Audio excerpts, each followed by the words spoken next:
We all have them. We all want them. We all need them. Friends at work. But could your work friends actually sabotage your career? Welcome back to Cracking the Code, a mini-series on the Work Unscripted podcast where we talk about the unfiltered truths about work, the things no one tells you when you get promoted, hired, or handed a leadership title. No fluff, no long lectures, just focused insight, curiosity, and real talk you can digest on your way to pickleball or between meetings. Let's get into it. Today's topic, friendship at work. More specifically, what happens when your friend becomes your boss? Or when you become the boss of someone who is your friend. What you may not realize is work friendships can quietly become career landmines. And the closer the friendship, the bigger the explosion when something goes wrong. Today, we're talking about why workplace friendships feel so powerful, why they often implode when power changes, a real leadership story that turned into a legal nightmare, and how to extricate yourself from a friendship at work without destroying your career. Listen carefully, because no one teaches this, but every leader eventually has to learn it, usually the hard way. Look, we all make friends at work. Think about it. You spend more waking hours with your coworkers than with your family. You go through stressful deadlines, difficult bosses, ridiculous meetings, organizational drama. And when someone else gets it, understands what you're experiencing, well, that bond forms fast. You start sharing things. First, it's harmless. I'm tired today. My kid woke me up 3 times last night. Then it becomes, let me tell you what happened in my house this weekend. And before you know it, you're talking about relationships, family chaos, parenting moments, embarrassing stories, real life. Because that's what friends do. And in the moment, it feels completely normal. But things can easily become complicated. Friendship assumes equality. If you are the boss and you are friends with a subordinate, that's a no-no. You are not equal. One of you determines the other's salary, career trajectory, and performance ratings. Get it? And it's more than not being friends with your subordinates.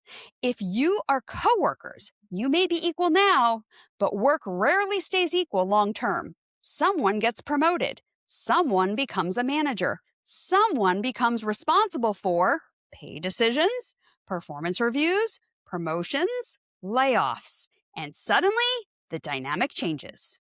But the friendship often doesn't change fast enough, and that's when problems begin. Because the moment one friend becomes the boss, everything that was once casual becomes risky. Let me tell you about a situation one of my female clients experienced. She had a male colleague she had worked with for years, and they were really close, real friends, hanging out on weekends together. They confided in each other. They shared life stories, parenting moments, embarrassing situations, talked about difficult people in the office. You get it. The kind of conversations that happen when people genuinely trust each other. For example, she once told him about the awkward moment of explaining the birds and the bees to her young child.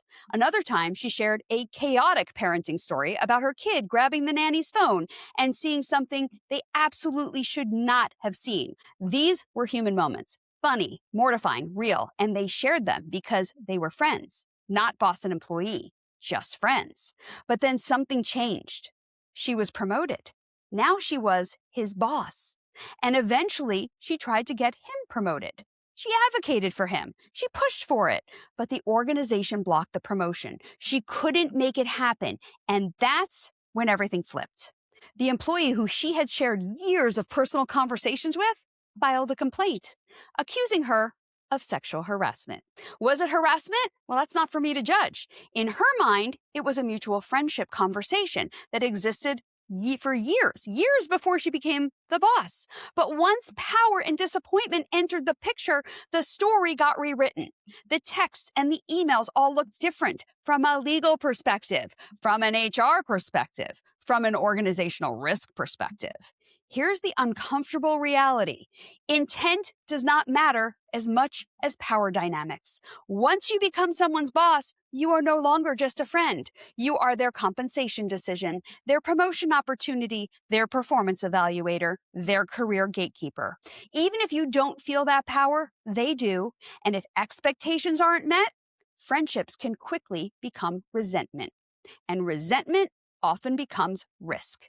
So how do you know if your friendship has entered the risk zone? Here are 5 warning signs your work friendship is becoming dangerous. 1. Oversharing your personal life. Talking about deeply personal topics creates documentation risk later. What felt like mutual storytelling can later be framed as inappropriate conversation. Number 2, special access.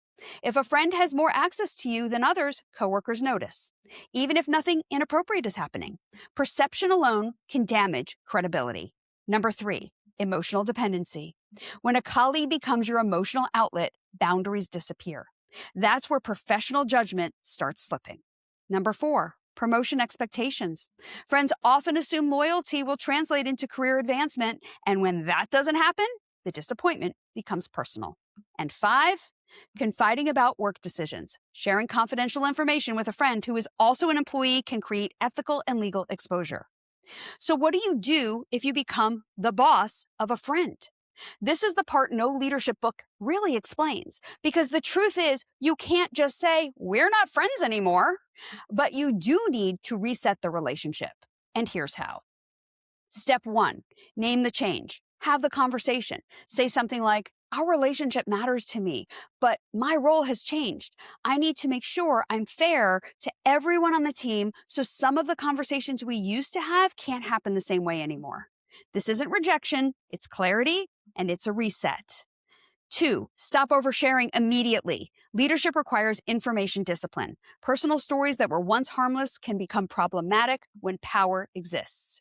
If you are now the boss, you have more power. The higher you go, the more you need to maintain confidentiality of information, both personal and professional. And step 3, equalize access. Your friend should not get extra meetings, extra transparency, extra advocacy, even if you want to help them. Fairness protects both of you. Step 4, put promotion conversations in writing. If someone you're close to wants advancement, document expectations, clarify what you can and cannot control. Never allow a promotion to feel like a promise from you. Step 5, let some distance happen. The friendship may shift, and that's okay. Healthy professional boundaries often mean no personal conversations, no late night texts, no emotional exchanges. That's not betrayal, that's leadership. So here's the final takeaway. Friendships at work are not bad. They're often what make work meaningful. But when there is a power shift that enters the relationship, boundaries must follow, because your responsibility as a leader isn't just protecting the friendship. It's protecting your credibility, your team's trust, and sometimes your career. So if you've been recently promoted, or if you're managing someone who used to be your close friend, ask yourself one question. Have the boundaries changed enough to match the power? Because if they haven't, the story that once felt like friendship may one day be told very differently. It might be time to have that conversation before HR has it for you. Don't say I didn't warn you. Thanks for joining me for this mini moment of insight where we talk about the realities of work no one puts in the job description. If today's episode of Work Unscripted helped you see your world a little differently, pass it along. Until next time, keep asking better questions and keep it unscripted. The journey is yours.